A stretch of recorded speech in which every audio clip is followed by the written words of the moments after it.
Yo, what's going on, guys? Mike, Sen, whatever the hell you want to call me, coming at you in the new video, man. Yeah, today, tier list, guys. Listen, back in the day, I was a 2.7 multi-glad in Shadowlands. And I kind of quit in Dragonflight, just recently came back. We're not going to get into it too much.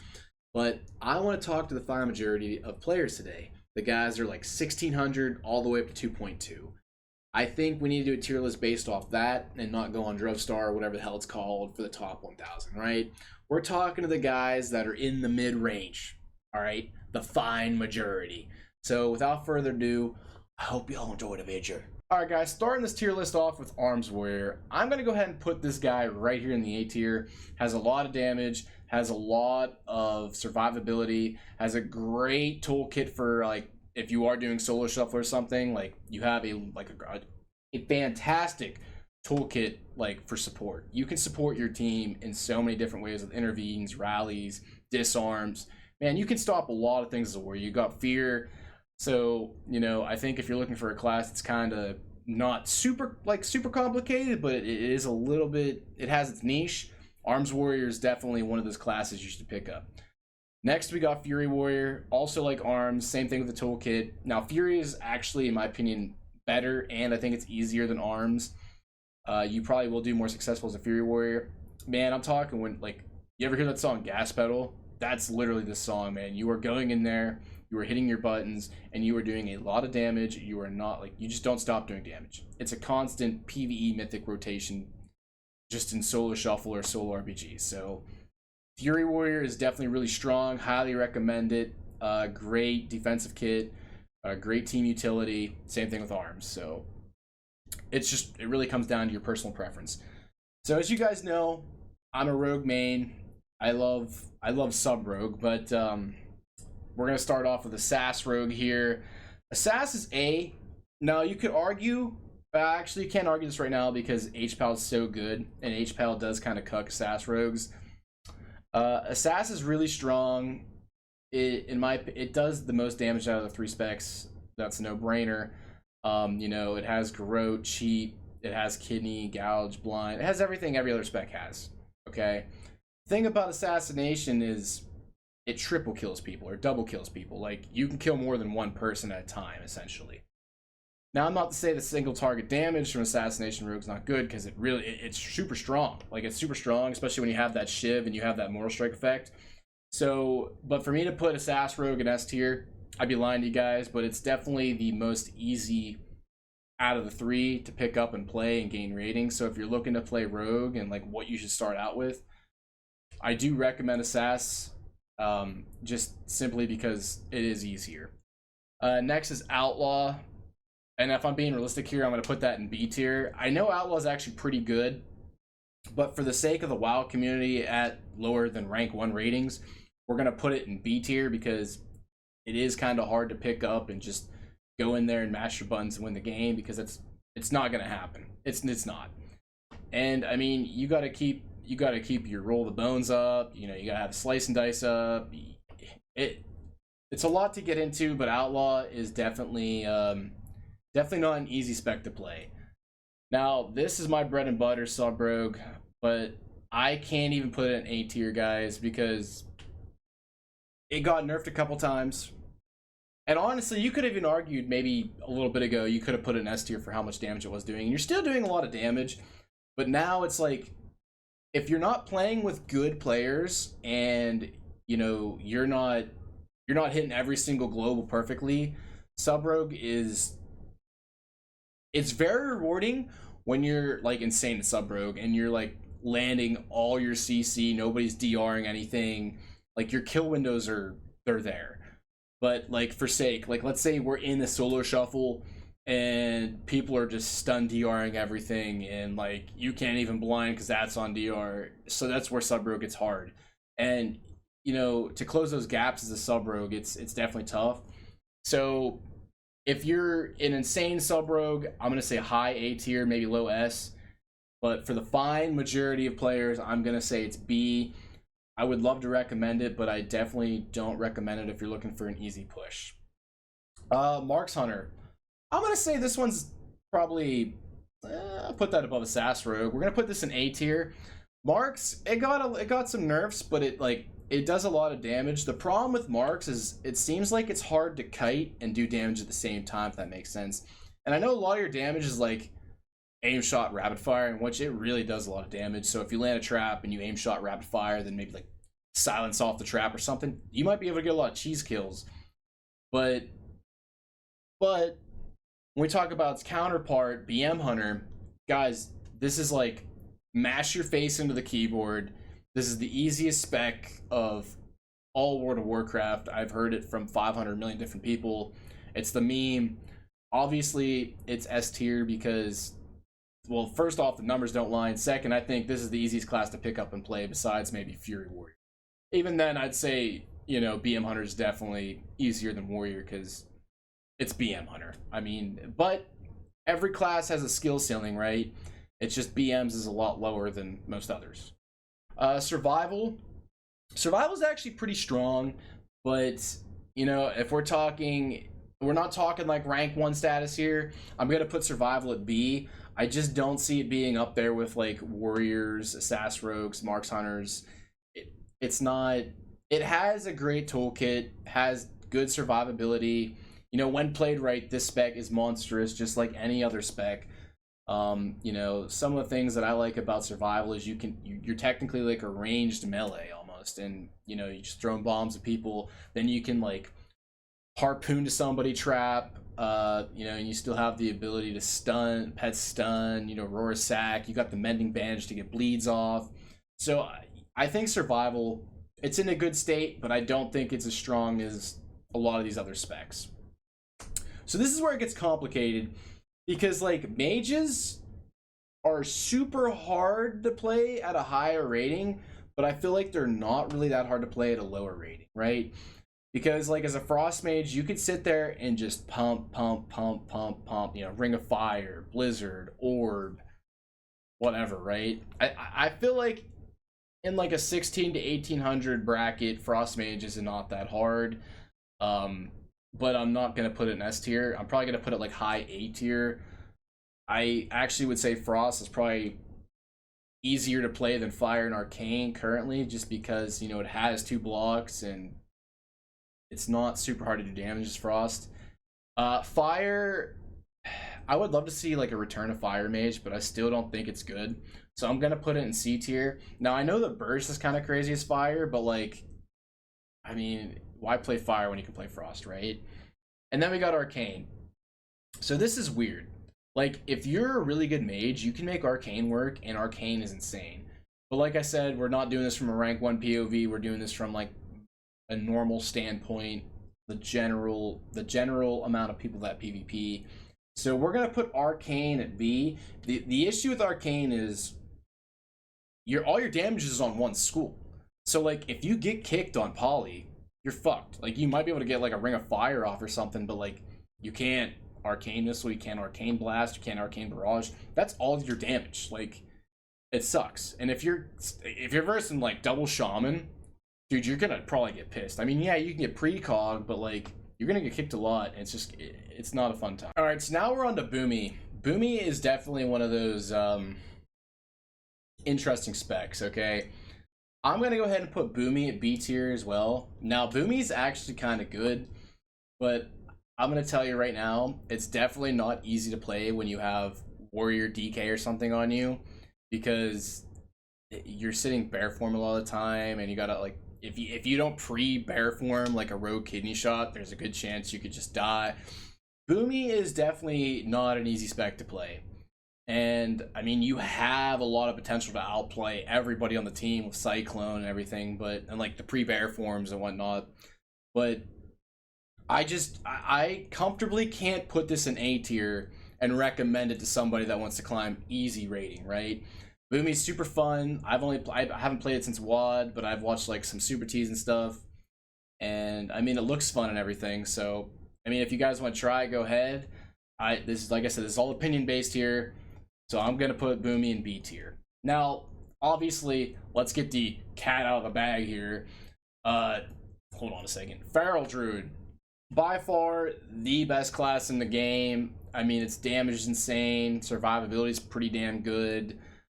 Its burst is insane. You know, it has Cyclone just like Boomy. What's not to listen, guys? Right now, ferals are ridiculous. Okay. Uh, so is there even really much to say about this? We all know ferals S tier. We're just gonna move on. Affliction Lock. You know, a little bit ago, I would have probably put Affliction Lock in S tier, but I'm gonna move it like higher A tier. Affliction Lock's actually really good. The only problem, like especially if you get good with like your ports and like using your walls at the right time, Affliction is really good, especially if you're like faking kicks, because it just does a lot of fucking damage. Lots of damage is coming out from this spec, and like I said, in a general overview, I think Affliction's still the best lock spec, but I'm not gonna comfortably put an S because it's not an S tier spec anymore. I'm gonna say it's a high A tier. It honestly, I'll keep Frost Mage above. I think Frost Mage might just be a little better than Lock. Demo Lock. Let's put that high B tier. Just recently got buffs. It's also one of those specs that, like, once again, if you trade walls really well, and you know you got your health cookie, you use your ports and everything, then Demo is also really rewarding. You also got a little bit more CCs Demo with like the pet stuns and everything. You definitely could make it work in solo shuffle or like 3v3 or 2v2, whatever you're doing, right? So I think Demo's in a pretty good spot. And even with Destro, like Destro is also kind of insane. It does a lot of damage. I still don't think it's quite at an Affliction level, or it might be better than Demo. I don't know though. Maybe I put Demo here than Destro here. I mean, Destro pumps, man. It really does. Like I said, if you use your walls right, your health stone, you know, your fearing, you know, I mean, lots could technically go wrong playing Destro, but overall, I think Destro's in a pretty good spot, and I'm pretty happy. I feel more comfortable putting that at B tier. Dev Evoker. Man, I hate to see this, but I'll keep it right there. I'm gonna say middle of the pack A. Dev, it pumps, man. I mean, it's still really hard to catch. I mean, you can kite pretty easily apparently as a Dev Evoker, and you're still swooping around the map pumping. You know, it has the time skip. It has that 1 minute CD where it makes you like immortal. So like it kind of fucks me as a sub rogue, especially when, you know, I would stun him and all of a sudden he's just immune.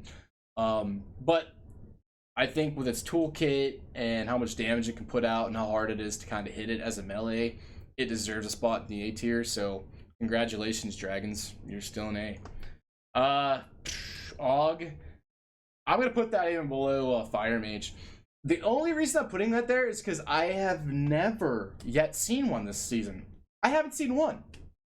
Is it bad? I don't know. I don't think it's good because nobody's playing it, so my gut's telling me just to put at the bottom of the tier. Ellie? Maybe put it above the Hunter and the Rogue. Ellie's actually not bad. It does a lot of damage, especially like in its little burst. It's also like it has great team support, you know, with grounding and tremor, has a little bit of off healing potential, it has good survivability with its walls and burrow. I actually feel pretty comfortable putting that in A tier. I'd say like somewhere in the mid A tier seems about right. Enhanced Shaman, okay, hear me out.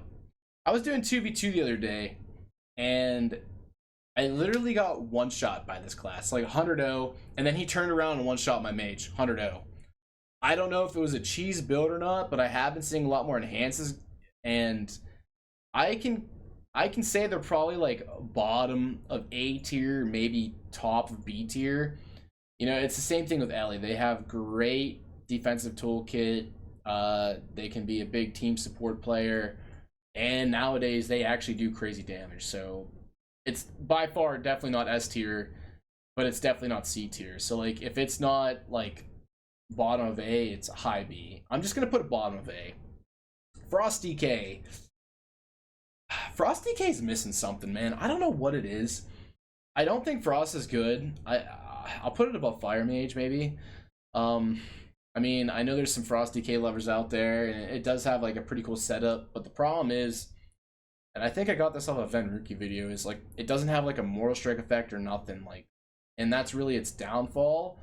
It does good damage though, for sure. Like if you actually line that CC up, it can pump. But it's definitely just missing something. Maybe you guys come into the comments what's missing, but I think we can all agree it's definitely not a spec worth picking up and playing. And I mean, even at like the higher ratings, you're probably gonna want to, go Unholy. Now, Unholy kind of got nerfed quite a lot since the start of this expansion, like a lot. If you guys played since day one of the War Within, you know for a fact Unholy was absolutely monstrous. And it kind of got nerfed next week, then again the next week, then again the next week, and then again. And now it hasn't been nerfed because it's not, like, insane. But, like, in certain brackets, it has its place. I kind of feel comfortable putting it in A tier still. I think it's pretty damn good. I don't think there's anything technically wrong with it. I think, like, lowish A tier might be okay for Unholy DK. I mean, if we're talking in a realistic standpoint here. Demon Hunter. Ooh, this one's tough to talk about too. Let's also do low A tier for Demon Hunter. Demon Hunter actually does a lot of damage. The only problem with Demon Hunter is it seems it just dies. Like, I'm not lying. Like, Demon Hunter flops pretty damn easy compared to what it used to back in Dragonflight. Now, Demon Hunter is good though because of the damage output it can do. Also, like, if you are versing hunters or something, you can reverse fear, you can reverse trap. Like, it has its niche in certain time, or it has, I don't even know what the word I'm looking for is. It has its place in certain areas of the arena, right? And I think that's what makes Demon Hunter interesting. And I think with its like high damage output and its instant CC, you could probably put it like lower A tier, maybe top B tier as well with Enhanced Shaman. That's also another one of those oddball classes. Ret Paladin. You know what? I feel pretty good putting that middle of the pack A tier. Probably better than Ellie and Marks Hunter, and probably better than a Sass Rogue. Ret's pretty damn strong. I mean, it is pumping when it needs to pump. Great utility once again. Sank. It has. You can rep. Yeah, Ret. I'm gonna put Ret middle of the A tier. I think it deserves to be middle A tier. Shadow Priest. This spec is so, I don't even know if it's sleeper or not, but it actually fucking pumps, dude. Maybe we put Shadow Priest top A tier. The problem playing Shadow Priest though, and I don't know many people that go them anymore, but like if you're getting trained as a Shadow Priest, it's probably really annoying. But I guess with like the Spurs not being that long of a cooldown or anything, and you have like, you have so many instant cast buttons now, it might be a little easier. So I'm trying to think if I want to put Frost Mage or Shadow Priest top of the barrel A. I think I'm gonna do Shadow Priest and Frost Mage. I think it's gonna look something like that. Shadow Priest is really strong, definitely. Windwalker Monk. Actually, can I put this with like Fury Warrior and Arms Warrior, like pretty much up there with everything else? Windwalker, its burst is nutty. Like, it does some crazy damage, guys. It pumps. It's more of a setup though than it is just like go slap your face on the keyboard and just do ridiculous damage. You need to kind of set it up. And also the problem with Windwalker is like you're usually the kill target, which sucks, right? So you kind of got to get good with your ports and using your defensives. Like, just rotating defensives really smart, because you just need to as a Windwalker, or you will die. And that's a promise. Like, you will die.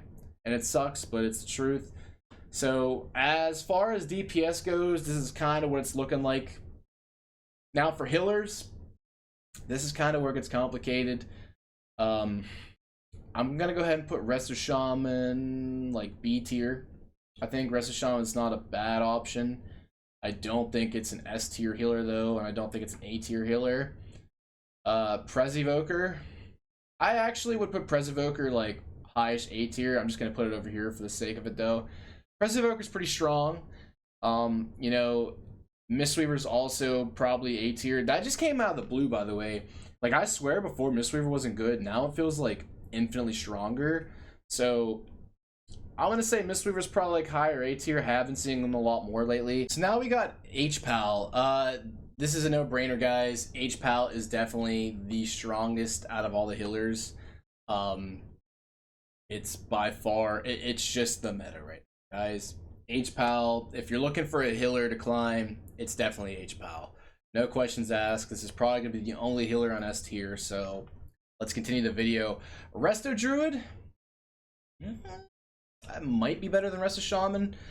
I'm gonna put Resto Druid a little like right behind Shaman and B tier. I think Resto Druid is pretty good, but like to compare it to, for say, Evoker, H-Pal, Mistweaver, it's not. It could be kind of comparable maybe to Mistweaver, but like to H-Pal, Resto Druid is nothing, right? And I'm gonna say, yeah, we're gonna put a B tier. I don't really know what to talk. I really don't know what to say about that one. Disc Priest is probably the second best healer. It just recently got a couple buffs, and you know, being able to PS while stunned, you know, and you have a lot of other options. But like the big thing for me, like it sucks for me, is like because I play a sub rogue, is like, you know, if I stun the healer to get like a sheep or a fear, I know you have to gouge, but like let's say I don't have anything left in toolkit, I have to stun him, he can just kind of throw a PS. But just in general, I think Disc Priest is for sure the second best healer right now. I don't think anyone's going to argue that. And then we got the H Priest. I think H Priest is, in short, dog shit. If I had to recommend a healer right now or options, I would probably go H-Pal, Disc Priest, Prez, Mistweaver. And then that's probably what I'd recommend. Anything below that, I don't know if I'd recommend it. Now, I'm not a healer player. This is just kind of like the research I got before I wanted to do this tier list. But in terms of H Priest, it's a no-go, guys. And listen, I had a comment on my very first tier list I made, and I know these are hella controversial. Tanks have their place in PvP, okay? Whoever I'm talking to. But I'm not going to sit here and put them on a tier list. The reason is just I don't want to. Nobody wants to see that. But I'm not to say that like a prot warrior is not good in solo RPGs or a guardian druid's not. I think they're great choices and there's a place for them. Absolutely. But as of right now, I am not ranking tanks. It's just there's no need to, okay? But I hope you guys enjoyed my tier list. Like I said, this is a tier list based on my opinion for the fine majority of WoW players that maybe they can pick a class up and climb rating, which would be easier. Obviously, playing a BM Hunter or a Feral Druid or an H-Pal is going to be your best bet if you want to get to super high rating.